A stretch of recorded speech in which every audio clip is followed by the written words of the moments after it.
India and Pakistan share a history filled with conflict.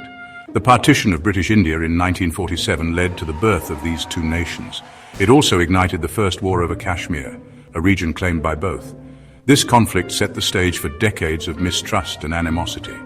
In 1965, another war erupted, fueled by border disputes and political tensions. The 1971 war witnessed the birth of Bangladesh and further cemented the rivalry. The Kargil conflict of 1999 demonstrated the fragility of peace in the region. These wars left deep scars on both sides. They fueled a cycle of violence and mistrust. The memory of past conflicts continues to influence the present. It shapes public opinion and fuels political rhetoric. The unresolved Kashmir issue remains a major flashpoint. It serves as a constant reminder of the potential for conflict. Yet amidst these tensions, there have been glimmers of hope. Peace initiatives and diplomatic efforts have been attempted over the years. Track 2, diplomacy and people-to-people contacts have fostered some understanding. However, these efforts have often been overshadowed by renewed hostilities.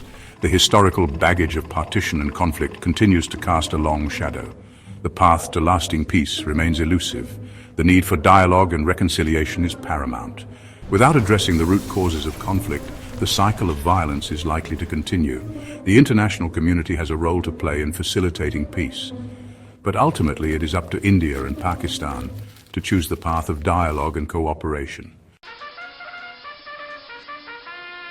India and Pakistan possess significant military capabilities. India, with its larger economy, boasts a larger military force. It has a vast arsenal of conventional weapons, including tanks, fighter jets, and warships. India also possesses a nuclear triad, capable of delivering nuclear strikes by land, air, and sea. Pakistan, though smaller in size, has developed a formidable military force. It has invested heavily in its army and air force. Pakistan also possesses a sophisticated missile program and tactical nuclear weapons. Its military doctrine emphasizes a defensive strategy. It focuses on deterring a larger Indian attack. However, military strength is not solely determined by numbers. Strategic planning, terrain, and alliances also play crucial roles. India's military strategy focuses on its conventional superiority. It aims to fight a limited war under the nuclear threshold. Pakistan, on the other hand, relies on a strategy of asymmetric warfare. It seeks to counter India's conventional advantage with its nuclear arsenal. Both countries have engaged in military modernization programs.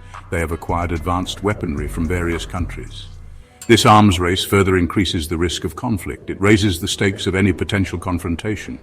The volatile mix of historical grievances, military might, and strategic rivalries creates a dangerous situation. It underscores the need for restraint and responsible behavior from both sides. In a hypothetical war between India and Pakistan, the initial stages would likely involve a swift and intense exchange of fire. Airstrikes would be among the first salvos. India might target Pakistani military installations and suspected terrorist camps. Pakistan, in retaliation, could strike back at Indian air bases and military infrastructure. Missiles capable of carrying conventional or nuclear warheads could be launched. Major cities like Delhi, Mumbai, Islamabad, and Lahore would be vulnerable. Cyber warfare would play a crucial role from the outset. Both countries have developed sophisticated cyber capabilities. They could target each other's critical infrastructure. Power grids, communication networks, and financial systems could be disrupted. The aim would be to sow chaos, cripple the enemy's economy, and gain a strategic advantage. The initial hours and days of the conflict would be chaotic and devastating. Civilian casualties would be unavoidable. The fog of war would make it difficult to distinguish between military targets and civilian areas. The use of propaganda and misinformation would further escalate tensions. The international community would scramble to contain the crisis. Diplomatic efforts to broker a ceasefire would be initiated. However, the momentum of war, once unleashed, can be difficult to halt. The conflict could escalate rapidly, drawing in regional and global powers. The world would watch with bated breath, fearing the worst. The specter of nuclear war would loom large. The most terrifying aspect of an India-Pakistan war is the potential for nuclear escalation. Both countries possess nuclear weapons. The consequences of their use would be catastrophic, not just for the region, but for the entire world. India claims to have a no-first-use policy. It pledges not to initiate the use of nuclear weapons. However, Pakistan has not made such a commitment.